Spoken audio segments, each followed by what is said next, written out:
हमारा प्यारा ग्रह पृथ्वी जीवन से भरा हुआ है। छोटे से छोटे बैक्टीरिया से लेकर विशाल व्हेल तक जीवन ने अरबों सालों में हमारी दुनिया को बदल दिया है।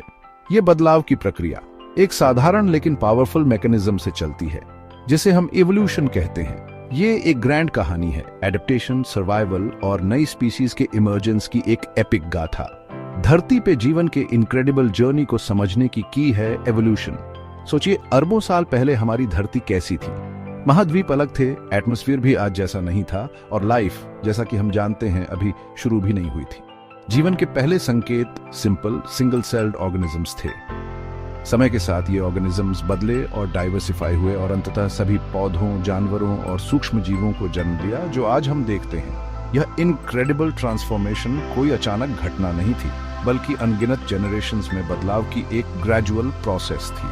हर जनरेशन में इंडिविजुअल्स के ट्रेट्स में छोटे छोटे वेरिएशंस होते हैं। कुछ वेरिएशंस फायदेमंद साबित होते हैं, जिससे ऑर्गेनिज्म के सर्वाइवल और रिप्रोडक्शन के चांसेस बढ़ जाते हैं। ये बेनिफिशियल ट्रेट्स अगली जनरेशन को पास होने की ज्यादा संभावना रखते हैं। लंबे समय में ये छोटे छोटे बदलाव अक्यूमुलेट होते हैं, जिससे नई स्पीसीज डेवलप होती हैं। ये एक स्कल्प्टर की तरह है जो धीरे धीरे मिट्टी को मोल्ड करता है, हर टच के साथ फाइनल फॉर्म को शेप देता है। यही प्रोसेस लाइफ के इस टैपेस्ट्री का मैग्निफिसेंट अनफोल्डिंग इवोल्यूशन का एसेंस है। चार्ल्स डार्विन, एक नेचुरलिस्ट और बायोलॉजिस्ट, ने धरती पे जीवन की हमारी समझ को रेवोल्यूशनाइज कर दिया। अपने ground breaking work on the origin of species में डार्विन ने नेचुरल सिलेक्शन द्वारा एवोल्यूशन के अपने थ्योरी को प्रेजेंट किया। यह थ्योरी मॉडर्न बायोलॉजी का एक कॉर्नरस्टोन बताता है कि कैसे जीवन इयॉन्स में डाइवर्सिफाई और अडेप्ट हुआ है। डार्विन की खोज की यात्रा HMS बीगल नाम के एक शिप पे शुरू हुई, जो उन्हें दुनिया भर में ले गया। अपनी ट्रैवल्स के दौरान डार्विन ने नेचुरल वर्ल्ड को ध्यान से ऑब्जर्व किया, स्पेसिमेंस कलेक्ट किए और अपने फाइंडिंग्स को डॉक्यूमेंट किया। वे स्पीशीज के भीतर वेरिएशन से पर्टिकुलरली इंट्रीग्ड थे, खासकर गैलापागोस आइलैंड्स के फिंचेस में। डार्विन ने रियलाइज किया कि अलग अलग आइलैंड्स के फिंचेस के बीक्स उनके स्पेसिफिक एनवायरनमेंट्स और डाइट्स के हिसाब से यूनिकली अडेप्टेड थे। अबंडेंट इंसेक्ट्स वाले आइलैंड्स के फिंचेस के पास प्रोबिंग के लिए पतले बीक्स थे, जबकि हार्ड सीड्स वाले आइलैंड्स के फिंचेस के पास क्रशिंग के लिए स्ट्रॉन्ग थिक बीक्स थे। इस ऑब्जर्वेशन ने उन्हें एक प्रोफाउंड इंसाइट तक पहुंचाया। एनवायरनमेंट स्पीशीज के ट्रेट्स को शेप करने में एक क्रूशियल रोल निभाता है। डार्विन ने प्रपोज किया कि जिन इंडिविजुअल्स के ट्रेट्स उनके एनवायरनमेंट के हिसाब से बेटर सूटेड होते हैं, उनके सर्वाइव और रिप्रोड्यूस करने की ज्यादा संभावना होती है, और वो ये एडवांटेजेस ट्रेट्स अपने ऑफस्प्रिंग को पास ऑन करते हैं। यह प्रोसेस, जिसे उन्होंने नेचुरल सिलेक्शन कहा, एक फिल्टर की तरह काम करता है। उन इंडिविजुअल्स को फेवर करता है जिनके ट्रेट्स उनकी फिटनेस को किसी पार्टिकुलर एनवायरनमेंट में एनहांस करते हैं। फॉसिल्स, प्राचीन जीवन के प्रिजर्व्ड रिमेन्स या ट्रेसेस, धरती पे जीवन के इतिहास की एक विंडो प्रदान करते हैं। वे पास्ट के स्नैपशॉट्स की तरह हैं, जो जीवन के लॉन्ग और वाइंडिंग एवोल्यूशनरी जर्नी के मोमेंट्स को कैप्चर करते हैं।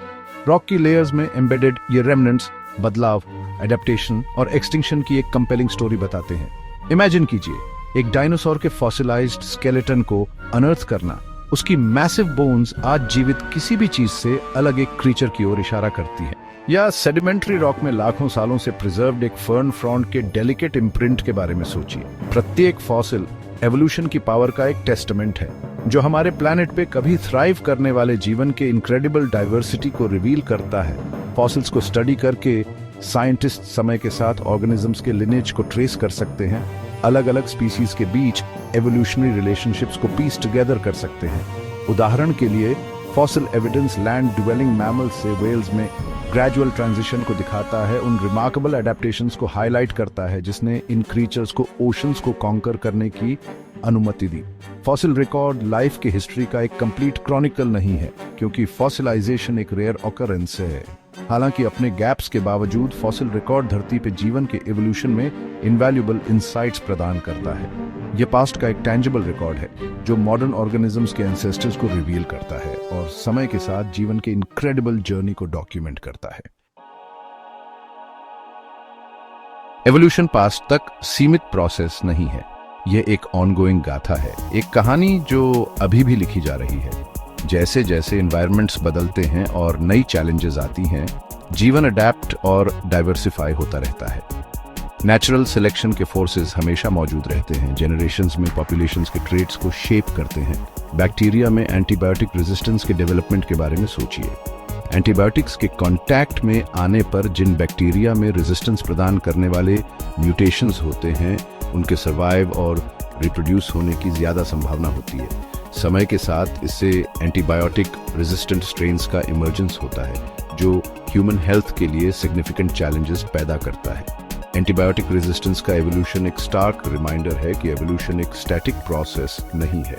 यह एनवायरमेंटल प्रेशर्स के लिए एक डायनामिक रिस्पॉन्स है, जो धरती पे जीवन के डाइवर्सिटी और रेजिलियंस को लगातार शेप कर रहा है। सबसे छोटे माइक्रोब से लेकर सबसे बड़े मैमल तक सभी लिविंग ऑर्गेनिजम्स एडेप्टेशन और सर्वाइवल के इस ऑनगोइंग डांस में लगे हुए हैं। जैसे जैसे हम एवोल्यूशन के मैकेनिज्म्स में डीपर डेल्व करते हैं और जीवन के वास्ट टेपेस्ट्री को एक्सप्लोर करते हैं, हमें सभी लिविंग थिंग्स के इंटरकनेक्टेडनेस की एक प्रोफाउंड अप्रिशिएशन मिलती है। एवोल्यूशन की कहानी हमारी कहानी है, हमारे आसपास की दुनिया को शेप करने के लिए नेचुरल प्रोसेसेस की पावर का एक टेस्टमेंट। ये एक ऐसी कहानी है जो अनफोल्ड होती रहती है, हमें याद दिलाती है कि धरती पे जीवन कांस्टेंट चेंज और एडेप्टेशन का एक जर्नी है।